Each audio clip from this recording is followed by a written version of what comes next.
The baby. How am I still the baby?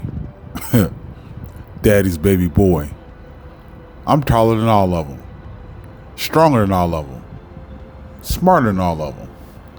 But I'm daddy's baby boy. Still. That's what he calls me to this day. I don't know how he lived with that all these years. Bro wouldn't even be doing anything wrong. But Big Ro took them lashes for me. Every time. I remember every whooping Big Bro got from Daddy. Somehow it made Daddy cry. Daddy would run in his room, slam the door, and it would stay locked for hours. A whole weekend some days. I know it had a lot to do with Mama leaving. I remember it like it was just yesterday. It was strange.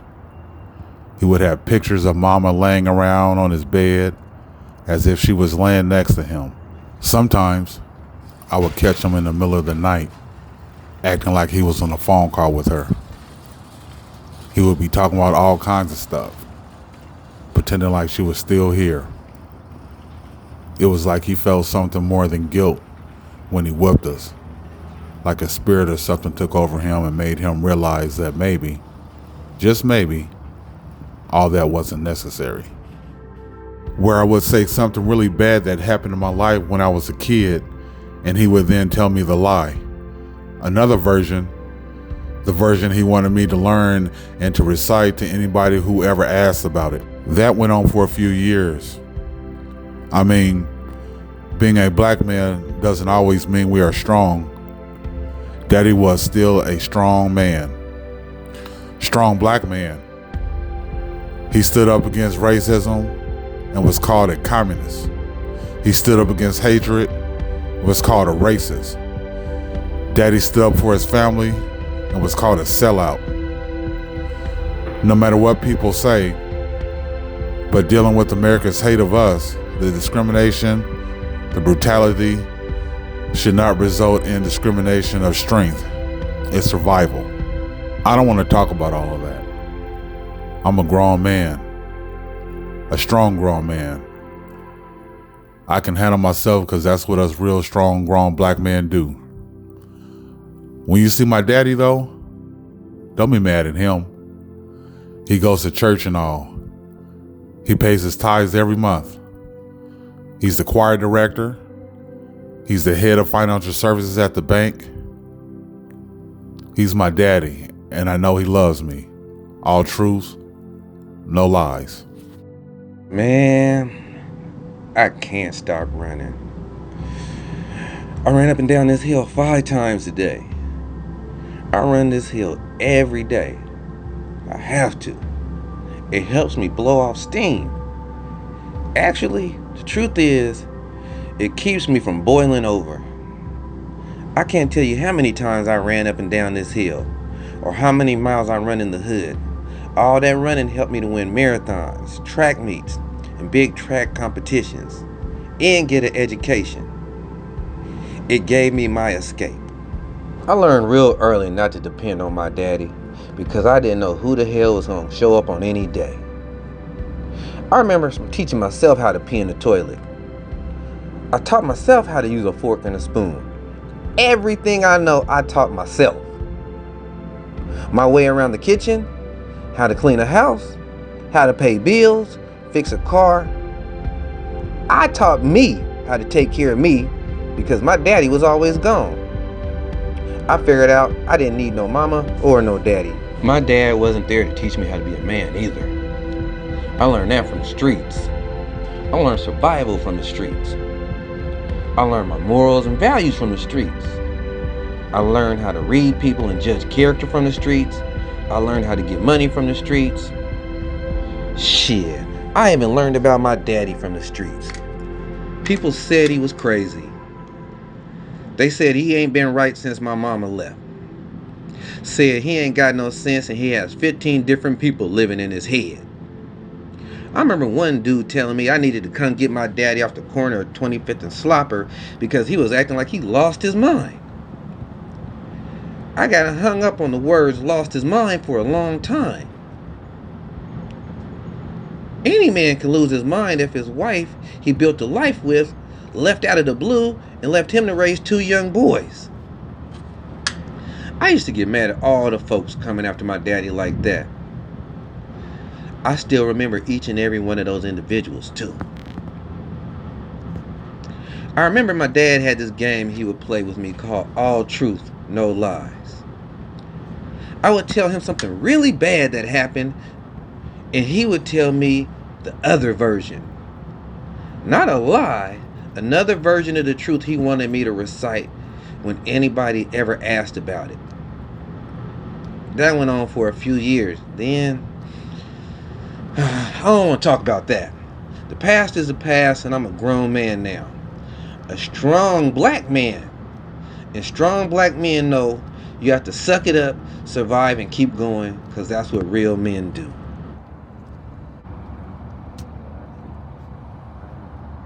$3 billion. It's a mini mansion. It's a mini mansion. Why would I keep using that?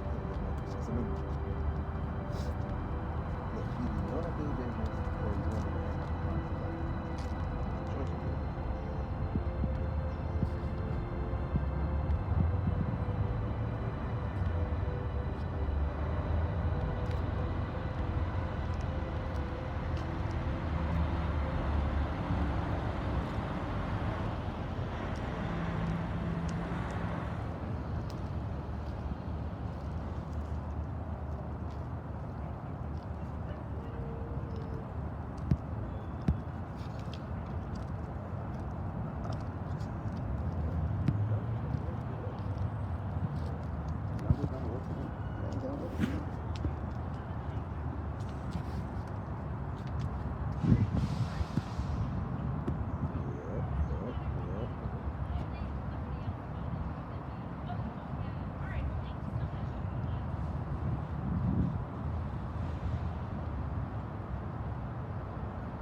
Yep, I got it. Well, hey, this sounds like a winning deal for everybody.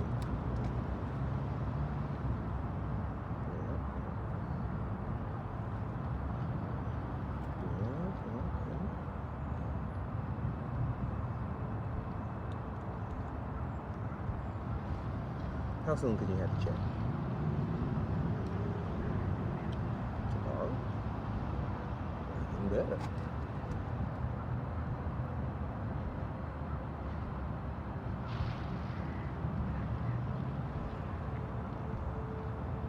Cool. We gotta go.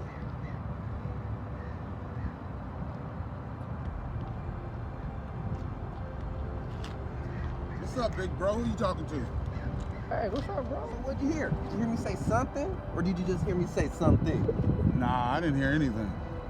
Hey, but check this out. Actually, I was talking to them. They're ready to get the house back. They're ready to spend good money and get us some good money for this house. So, you know. Well, I know Daddy is sick. Really sick. And that shit you doing to Daddy is not cool. How is it not cool? I'm looking out for the old man. You know? What's not cool about looking out for him? Providing him a little financial security in these last years. Well, those people, as you say, may want to come by the house, but it's more than that to Daddy. Mom and Dad's life is in this house. Their legacy is in this house. I mean, so what you telling me is this? Because their legacy is in this house. She ain't here. We should keep it going? I understand y'all always talk about it's an investment, but if it's an investment, do you have time to invest? You have a wife and kids. You forgot that part? I got a wife and kids. You forgot that part?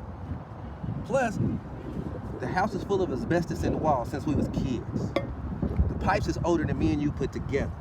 The roof leaks, and it's just a race to see between the roof and the floor to see which one go first. You really want to save that? You really got the money to save that? When we could just get this money and help this old man? Bro, our lives is in that house. Our kids' memories, everything is in that house. So, check this here, man. Think about it this way. Since me and you as kids, we've been in that house. Right now, we're not in that house, and he's not in that house in a way that's good for him. Now, all I'm trying to do is take care of him, get this off of us so it won't be a burden, and keep it going. What's wrong with that? Nothing. But at the same time, like I said, their legacy was in this house. And you got control simply by birth order. Your daddy's namesake too. So at the end of the day, you're supposed to do what daddy asked us to do. He asked us for this house to be an investment. You ain't doing right. I want you to just tell him the truth. Tell him that you ain't gonna act right with the house, and that's that. Come on now. So you really want to go there with this? Let me ask you this. Who's been handling this? Me. Like you said, who's his namesake? Me. Who by birthright did he drop all this shit on? Me. So I'm doing this. Now, what I'm saying is we can take care of this man. We can help this man because he's sick. You know, like I know. His lungs is bad. His breathing is bad. His heart is bad. So how is putting him through the rigmarole of fixing his house gonna do anything? These people ready to give us money that can take care of the man is, oh, he's not gonna live much longer. Now I understand that hurts you because you're his baby boy. But as the one that always got hit with the dose of reality, that's what I'm working off right now. So what do you want to do? Well, I think that we should still invest in a house, not sell it. I'm not saying we have to live in it or anything like that, but at the end of the day, that's what daddy asked us to do. Daddy Hey bro, this man is sick. He's not in a place to make smart decisions no more. Now, you may be ashamed and embarrassed and not want to face this and still want to play all truth, no lies. This old man is sick. He can't do it. Now, his body is sick. His spirit is sick. His mind is sick. So why are we going to listen to this sick old man to tell us what to do? Now, again, I understand you done lived your lavish life. You've been running around, taking trips to Brazil, taking trips to Mexico, all that. Now you want to be righteous Ricardo. So now you want to start talking about these domestic interests. Where was you when we really needed to do this stuff? Where was you years ago when we could have did this so we don't face this? No, you don't want to do this because you were still living all truth, no lies. Well, then now today, we're going to live all truth, all truth. Matter of fact, here's the thing. You know why I called you here? I didn't call you to ask for your permission. I called you to tell you. We selling the house, bro. I already talked to the man, and guess what? The old man is gonna find out too. And you're gonna get your cut, I'm gonna get my cut, and I'm gonna do you even better. I'm gonna use part of my cut to take care of him. Since I always had to take care of me, since he was never there for me, I'm gonna flip the script on him. I'm gonna make sure he all right. Now, what's your problem with that? This is my problem with it. All that shit you saying might be partway true, but it's not all the way to true. You are my big bro, and I respect that.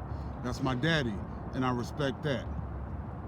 At the end of the day, you ain't doing right, and that's not what daddy asked us to do. It sounds good and everything like that, but that's not the truth. That's not how it goes. Yes, all truth, no lies, but my truth is something different from your truth. Believe that. Okay. Something way different from your truth. So, yeah. But why is that? Why is that? Who took care of you? You did. Who took care of me? You did. So, okay. So all these other people, again, we're talking about people who ain't never been part of taking care of shit. The one who left, the one who couldn't take it. Bro, I don't pull big bro card on you too often. But don't forget, I'm big bro. And I'm big bro because since day one, big ones take care of little ones and always took care of you. Even this old ass man that didn't take care of me, I'm finna take care of him. Well, since you put it like that, like I said, it kind of makes sense, but I'm not on 100% agreeing with that. So what you gonna do? Well, You gonna rock with me or not? I'm not. I'm gonna do what daddy asked us to do, and I'm gonna take them keys from the big bro. Not having it like that. Wait. So I know you're my big little bro, think you're really gonna take something from me? I am. Since when? I Tell me take the first it now. time. I take Tell me it the now. first time. I take it now. You really? I take it Boy, now. please. I take it now. Boy, I please. take it now. Boy, you think Then you're the what? only one? Hey, Then don't what? forget everything I taught you. Then what? No. Then what? Tell me. Hey, boy, you better quit playing with me. Boy, you better quit playing with me before you find out how everybody else find out. Then what? Don't think school. Then what? Don't think Then what? school stop Then me. what? Then Do it, little boy. Do it, little boy. Do it. Now, matter of fact, I bet I'm gonna put that bag. Get you in. Go to. I'm in that bag. I'm in the bag. Hey, What you want to do? I'm not What? gonna Hey, let I'm you in the bag. What you want to do? Hey, these people ain't gonna see it, but you gonna feel it. Man, you gonna These feel people it. ain't gonna No, feel it. you gonna feel By it. the time you get off your hip and sit your... Hey. What are you guys doing? Stop it. What are you doing? What are you doing? Hey, Mama. What are you doing? Mama. Mama, what is you doing here? Yeah. I know Daddy was supposed to be here. What Yeah. you doing here? Come here, boys, let me tell you something. Your daddy one day years ago finally went out to get some help. We pleaded with those doctors, but they just told us to stop killing our own people and we wouldn't be so stressed. And his nurse gonna come in later and tell us after she did some research, she found out that your daddy had got us pulled over and got a ticket because of a bad brake light. And she gonna tell us that black men are so angry that helping them wouldn't even help much because it's the life that they live that makes them that way. And they would rather spend energy on a different type of patient that would benefit from their services in the long run. You know what they's talking about. Oh, I was so angry at that nurse, and I showed her what I felt about her that day. Now, I didn't do much to her, and I know it wasn't the best option. But one day your daddy had a very, very bad mental breakdown. It was so bad that he really hurt himself, and he hurt somebody else that day too. That old man used to come around spitting on your daddy and stealing from your daddy, calling him crazy and trying to hurt you and both of y'all and me. And one day that old man broke into our house and he came after me. He ripped every thread of clothes off my body, and I screamed so loud that your daddy, he came running in and he hurt that man that day. But before the ambulance got there to take that old man's body away, yeah, I said old body, I hid your daddy in the attic because I knew they would kill him for what he did. But your daddy was a gentle giant and he loved us. He loved people, but the triggers were rampant for your daddy's mental health and his condition wasn't being controlled. So I lied, you guys. I lied, and I told them I did it. I had to save your daddy from the world, and I had to save him from himself. And that's what we black women do.